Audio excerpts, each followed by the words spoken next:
Mutation को लेकर, जमाबंदी को लेकर इतना ज़्यादा विवाद बढ़ गया है कि आने वाले समय में आप देखना आपकी ज़मीन इनवैलिड हो जाएगी, आपकी ज़मीन सरकारी खाते में चली जाएगी। आप देखते रह जाएंगे, आपके बच्चों को इतना परेशानी होने वाला है कि आप समझ नहीं पाएंगे। आज बिहार में हो रहा है, सर्वे हो रहा है, राजस्व महाअभियान चलाया जा रहा है, लेकिन अभी बहुत सारे ऐसे लोग हैं जिनके परदादा के नाम से ज़मीन है। ज़मीन दादा के नाम पर आया, फिर क्या हुआ कि दादा के 4-5 बच्चे हो गए, फिर उनके 4-5 बच्चे हो गए, कुल 25, 30, 40 व्यक्ति हो गए इस परिवार में।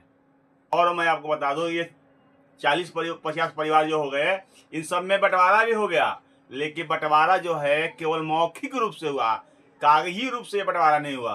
किसी के नाम से जमीन नहीं है, ये जमीन अभी दादा के नाम से है, परदादा के नाम से है।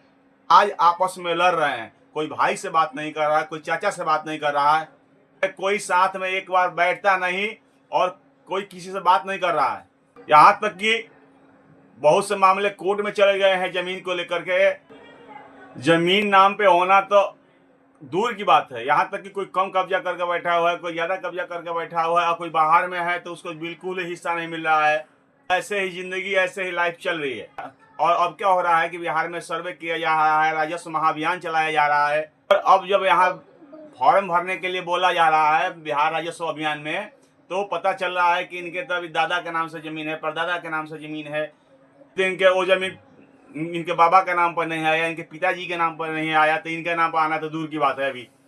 इसीलिए यह सर्वे और राजस्व महाअभियान कराया गया। और इस सर्वे और राजस्व महाअभियान में दिक्कतें क्या आ रही हैं, मान लीजिए दादा के नाम पे, फिर बाबा के नाम पे, फिर पापा के नाम पे 40-50 लोगों के नाम पे अगर ज़मीन है, तो इसके लिए तो सबसे पहले आपसी सहमति होना जरूरी है ना। कोई ज़्यादा कब्जा करके बैठा हुआ है। और दूसरा क्या है कि आप साबित कैसे करोगे कि आप उन्हीं के पोता हो, परपोता हो, तो इसके लिए आपको वंशावली बनानी पड़ेगी। और वंशावली आप चाहे मुखिया से बनवा लीजिए, लेटर हेड पे, चाहे सरपंच से बनवा लीजिए, या अपने यहाँ के ब्लॉक तहसील से बनवा लीजिए। तो अगर इसमें कोई चाह रहा है कि अपने नाम से कराने के लिए, तो 20-25 लोगों का जो परिवार हो चुका है उसमें से कोई ना कोई ऑब्जेक्शन कर दे रहा है। कोई अभी भी बेईमानी पे उतरा हुआ है कि वंशावली में अपने भाई का नाम ही नहीं दिवा रहा है। भाई 20 साल 25 साल से बाहर रह रहा है, तो जो गांव पे रहता है सोच रहा है अरे यार वो ना आए, अगर वो नहीं आएगा तो जमीन में अपने नाम से करा लूंगा। 3 भाई है तो 2 ही भाई के मेंशन करने के चक्कर में, 4 भाई है तो 3 ही भाई के मेंशन करने के चक्कर में है। इसके लिए राजस्व महाअभियान चलाया गया है कि हर एक पंचायत में 2 बार कैंप लगाया जाएगा। जो मेहमान है, जो ज्यादा कब्जा करके बैठा हुआ है, वो सोच रहा है कि अगर सर्वे हो गया, राजस्व महाअभियान हो गया, अगर जो बाहर है उसको मैंने बुला लिया, तो हमको तो बराबर हिस्सा देना पड़ेगा। इसमें पेच यहाँ फंस रहा है कि बेईमानी भी करना है और पेपर को भी सही करना है। सबसे बड़ा पेच ये है कि जो ज्यादा कब्जा करके बैठे हुए हैं उन्हें कागज भी दुरुस्त कराना है और बेईमानी भी करनी है। और बहुत सारे लोग ऐसे हैं कि डर के मारे आवेदन नहीं कर रहे हैं कि जैसे चल रहा है वैसे चले। जैसे सर्वे या राजस्व महाअभियान होगा तो जो जमीन होगी सबके नाम पर बढ़ जाएगी, तो इसके डर से बहुत से लोग अपना कागज जमा भी नहीं कर रहे हैं। आज मैं आपको बता रहा हूँ, ये चाचा में हो, भाई में हो, आपके खानदान में किसी से हो, आप लोग आपस में बैठ करके इस जमीन के कागज को सही करा लीजिए। अगर आपको झुकना पड़े तो आप लोग झुक जाइए, थोड़ा कम ज़्यादा करके कागजात को सही करा लीजिए, नहीं तो आपकी जो ज़मीन है वो गैरजुआ हो जाएगी, बिहार सरकार हो जाएगी। कागज नहीं तो कागज को सही कराते कराते कोर्ट जाते जाते आपका पूरा खानदान सही हो जाएगा और आपकी सारी ज़मीन जो है वो गैरजुआ हो जाएगी। और आप कहोगे कि सरकार ने हमारे साथ धोखा किया, गद्दारी किया, जबकि हकीकत ये है कि गद्दारी आप कर रहे हो, अपने चाचा से कर रहे हो, अपने भतीजा से कर रहे हो, अपने खानदान से कर रहे हो।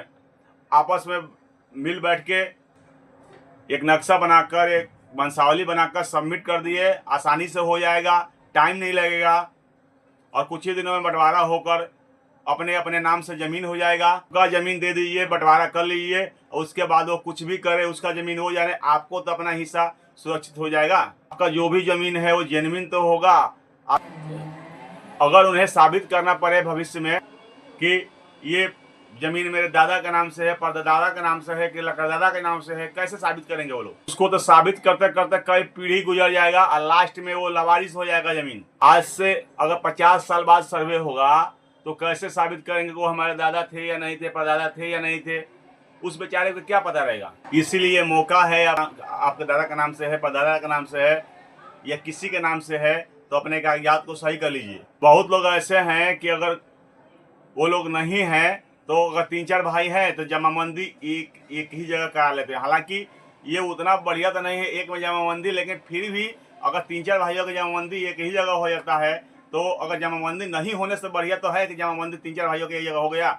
इसमें ये क्लियर नहीं होता है कि उत्तर कौन है, दक्षिण कौन है, पूरब कौन है, पश्चिम कौन है। ये हिस्सेदारी क्लियर नहीं है, लेकिन ये इकट्ठे होता है कि ये इतने जमीन ये 4 भाइयों के नाम से है। कम से कम इससे ये हो जाएगा कि बिना एक दूसरे की सहमति से ये एक भाई का हिस्सा दूसरा भाई तो नहीं बेच सकेगा। अगर 4 भाइयों के नाम से जमाबंदी हो जाएगी तो कोई बेईमानी तो नहीं करेगा। अगर बेचेगा तो अपने हिस्सा के बराबर ही तो बेचेगा। आप अपने हिस्से की जमीन बेच सकते हैं, अपने दूसरे भाइयों के हिस्से की जमीन नहीं बेच सकते हैं। अब क्या हो रहा है कि जो ज़्यादा जमीन कब्जा करके बैठा हुआ है उसको डर है कि अगर मैं जमाबंदी करा दूंगा तो मेरा क्या होगा। जो ज़्यादा जमीन में कब्जा करके बैठा हूँ वो तो भाइयों को देना पड़ जाएगा। अगर अपने भाई की जमीन कैसे कब्जा कर पाऊंगा, कैसे बेच पाऊंगा, वो तो यहाँ रहता नहीं है। अब तो हिस्सा हमको देना पड़ेगा। भाई साहब ऐसा नहीं करोगे तो सबसे ज़्यादा नुकसान आपका होगा।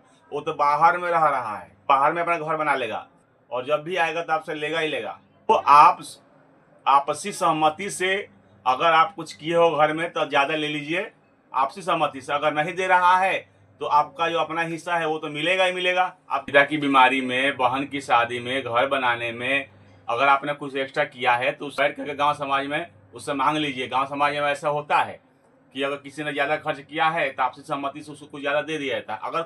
अगर आपका भाई लोग नहीं मान रहा है तो फिर भी आपका जो हिस्सा है वो तो आपको मिल ही जाएगा। आपका हिस्सा तो सुरक्षित हो जाएगी। नहीं तो पता चले कि बेईमानी का करने के चक्कर में उसका तो जाएगा, आपका भी चला जाएगा। अभी अगर आप लोग सही नहीं कराओगे आने वाले समय में आपके बच्चों के लिए अभिशाप हो जाएगा। तो इस वीडियो के माध्यम से मैंने आपको बताया कि अभी आप कितने आसानी से दादा परदादा के नाम से जो जमीन है उसको अपने नाम से करा सकते हैं। अगर मेरा वीडियो आपको अच्छा लगा होगा तो लाइक, सब्सक्राइब, शेयर कीजिएगा। नमस्कार।